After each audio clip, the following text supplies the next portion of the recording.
Hello friends, welcome in my YouTube channel radiology technical. Friends, आज का हमारा topic है मेडिकल बेसिक नॉलेज। फ्रेंड्स, आज की वीडियो में हम हमारी बॉडी में blood pressure, oxygen level, body temperature, pulse rate, haemoglobin, sugar और चेस्ट का सीटी स्कोर नॉर्मल कितना होना चाहिए, इसके बारे में अपन डिटेल्स में जानेंगे। तो फ्रेंड्स, वीडियो को लास्ट तक जरूर देखें और रेडियोलॉजी टेक्निकल चैनल को सब्सक्राइब जरूर करें।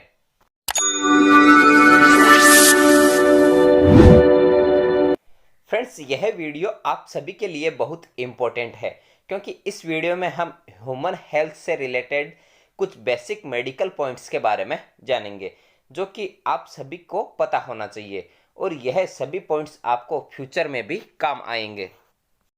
तो फ्रेंड्स, सबसे पहले अपन ब्लड प्रेशर के बारे में जानते हैं। ब्लड प्रेशर को शॉर्ट में बीपी भी कहा जाता है और इसे हिंदी में रक्तचाप भी कहा जाता है। फ्रेंड्स, सबसे पहले आपको यह पता होना चाहिए कि ब्लड प्रेशर क्या होता है। ब्लड प्रेशर ब्लड वेसल्स में बहते हुए ब्लड द्वारा वेसल्स की वॉल्स या दीवार पर डाले गए प्रेशर को ही ब्लड प्रेशर कहा जाता है।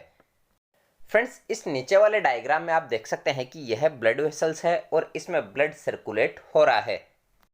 तो यह बहता हुआ ब्लड इस प्रकार वॉल्स पर दोनों साइड प्रेशर डालता है, उसे ही अपन ब्लड प्रेशर कहते हैं।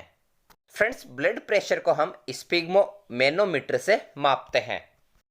फ्रेंड्स, ब्लड प्रेशर दो प्रकार का होता है। फर्स्ट है सिस्टोलिक ब्लड प्रेशर, सेकंड है diastolic blood pressure. Systolic blood pressure वह होता है जब हमारा हार्ट धड़कता है तो वेसल्स पर जो प्रेशर पड़ता है उसे मापा जाता है, और डायस्टोलिक प्रेशर वह होता है जब हमारा हार्ट धड़कता है तो दो धड़कनों के बीच के प्रेशर को मापा जाता है। और फ्रेंड्स, सिस्टोलिक ब्लड प्रेशर ऊपर का ब्लड प्रेशर होता है और डायस्टोलिक नीचे का ब्लड प्रेशर होता है। तो यहाँ पर अपन जानेंगे कि नॉर्मल ब्लड प्रेशर कितना होता है। न्यूली बोर्न बेबी में 95/55 mm ऑफ Hg होता है। यहाँ पर 95 सिस्टोलिक ब्लड प्रेशर है और 55 डायस्टोलिक ब्लड प्रेशर है, और यहाँ पर mm ऑफ Hg का मतलब मिलीमीटर ऑफ मरकरी होता है। और फ्रेंड्स, यंग एडल्ट्स में normal blood pressure 120/80 mm of Hg होता है, यानी कि यंग एज वाले व्यक्ति का ब्लड प्रेशर अगर 120/80 है तो वह व्यक्ति बिल्कुल स्वस्थ है। और फ्रेंड्स, ओल्ड एज वाले का blood pressure 150/90 mm of Hg होता है। ओल्ड एज में अपन इस ब्लड प्रेशर को थोड़ा सा नॉर्मल मानते हैं। और फ्रेंड्स, अगर किसी का blood pressure 140/90 mm of Hg है तो यह थोड़ा सा ज़्यादा होता है। और फ्रेंड्स, अगर किसी का ब्लड प्रेशर ऊपर का 150 और नीचे का 95 है तो इसे हम बहुत ज़्यादा बीपी मानते हैं। इस कंडीशन में हमें तुरंत डॉक्टर्स के पास जाना चाहिए क्योंकि यह इमरजेंसी कंडीशन होती है। अब ऑक्सीजन सैचुरेशन की बात करते हैं, मतलब SpO2 क्या होता है। SpO2 का मतलब सैचुरेशन ऑफ प्रीफेरल ऑक्सीजन होता है। फ्रेंड्स, ऑक्सीजन को ऑक्सीमीटर से चेक करते हैं। इस डायग्राम में आप देख सकते हैं कि यह ऑक्सीमीटर है और यह फिंगर्स में लगा के SpO2 को चेक किया जाता है। फ्रेंड्स, जब हम सांस लेते हैं तो उसमें बहुत सारी गैसेज के साथ हमारे अंदर ऑक्सीजन भी जाती है। ऑक्सीजन हमारे फेफड़ों के एल्वियोलाई पर जाकर हमारे टिश्यू में एक्सचेंज होती है और हमारे ब्लड के थ्रू पूरे शरीर में सर्कुलेट होती है। तो फ्रेंड्स, ऑक्सीजन का लेवल हमारे शरीर में कितना होता है आपको इसका पता होना चाहिए। अगर फ्रेंड्स किसी पेशेंट का ऑक्सीजन लेवल 94 है तो इसे हम सामान्य ऑक्सीजन लेवल मानते हैं। तो वह मरीज बिल्कुल सामान्य या नॉर्मल होता है, 94 से कम नहीं होना चाहिए। और फ्रेंड्स, अगर किसी पेशेंट का ऑक्सीजन लेवल 95 से 100 है तो उस पेशेंट का ऑक्सीजन लेवल बहुत अच्छा होता है। और अगर ऑक्सीजन लेवल 90 से 93 है तो ऑक्सीजन लेवल थोड़ा कम होता है, मतलब यह ऑक्सीजन लेवल नॉर्मल नहीं होता है। और किसी का ऑक्सीजन लेवल 90 है या 90 से कम हो गया है तो उसका ऑक्सीजन लेवल बहुत कम हो चुका है और तो उस व्यक्ति को डॉक्टर्स के सलाह पर एडमिट हो जाना चाहिए। अब हम बॉडी टेम्परेचर की बात करते हैं, मतलब हमारे शरीर का नॉर्मल तापमान कितना होना चाहिए। फ्रेंड्स, आप सभी को यह पता होना चाहिए कि हमारी बॉडी का नॉर्मल टेम्परेचर कितना होना चाहिए। फ्रेंड्स, बॉडी टेम्परेचर को अपन एक डिजिटल थर्मामीटर से मापते हैं। इस डायग्राम में आप देख सकते हैं कि यह थर्मामीटर होता है, इससे ही अपन बॉडी का टेम्परेचर मापते हैं। अगर किसी व्यक्ति का टेम्परेचर 92 से 98.6 डिग्री के बीच है तो यह नॉर्मल बॉडी टेम्परेचर होता है। यदि किसी व्यक्ति का टेम्परेचर 99.0 डिग्री है तो यह थोड़ा ज़्यादा टेम्परेचर होता है, उस व्यक्ति को थोड़ा बुखार भी हो सकता है। और फ्रेंड्स, अगर किसी व्यक्ति का टेम्परेचर 100 डिग्री से 102 डिग्री के बीच है तो यह बॉडी टेम्परेचर बहुत ज़्यादा टेम्परेचर होता है, उस व्यक्ति को बहुत ज़्यादा बुखार हो सकता है। अब अपन हार्ट या पल्स रेट की बात करते हैं, मतलब हृदय गति या पल्स रेट क्या होती है और हमारे शरीर में कितनी नॉर्मल होती है। फ्रेंड्स, सबसे पहले आपको यह पता होना चाहिए कि हार्ट रेट या पल्स रेट क्या होती है। जब हमारा हार्ट या हृदय 1 मिनट में जितनी बार बीट करता है या धड़कता है उसे ही अपन पल्स रेट कहते हैं।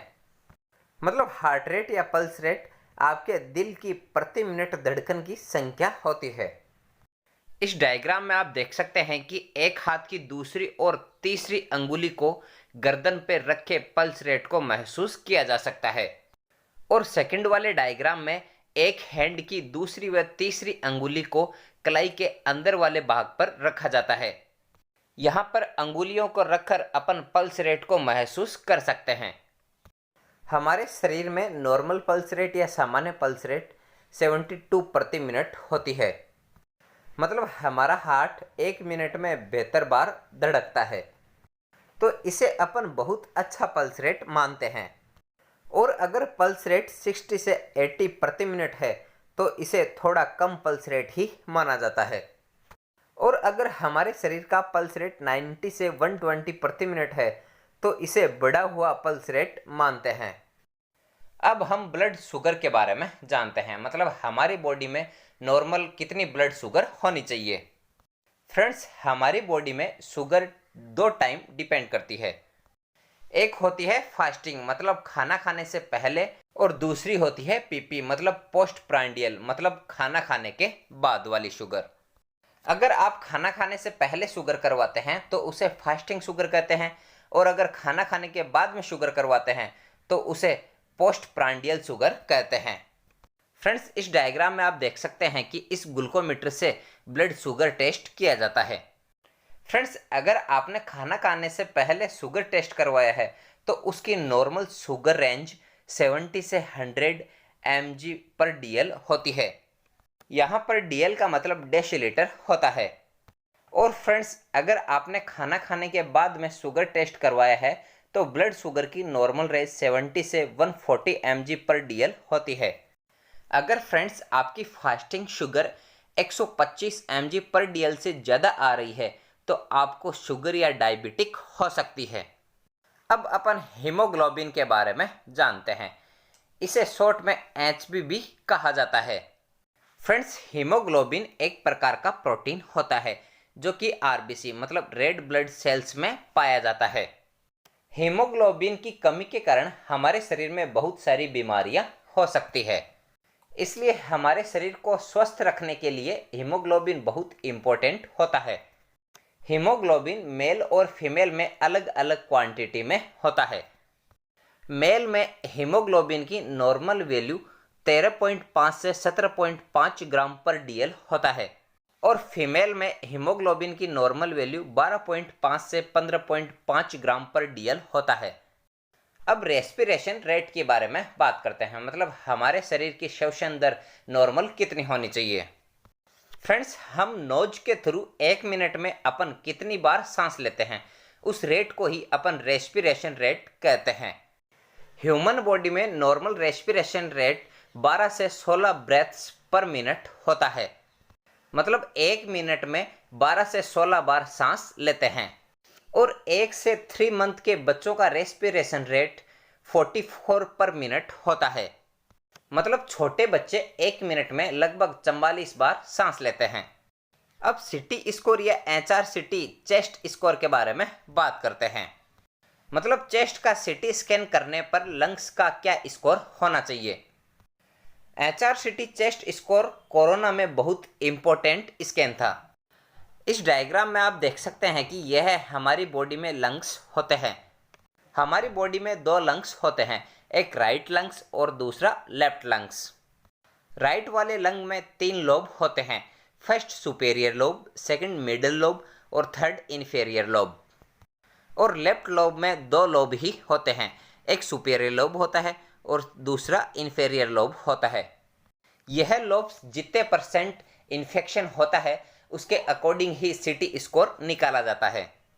अगर किसी पेशेंट का HRCT मतलब हाई रिजोल्यूशन सीटी स्कोर 0 से 8 तक है तो इसे हम माइल्ड इन्फेक्शन कहते हैं, यानी कि उस मरीज में हल्का इन्फेक्शन है।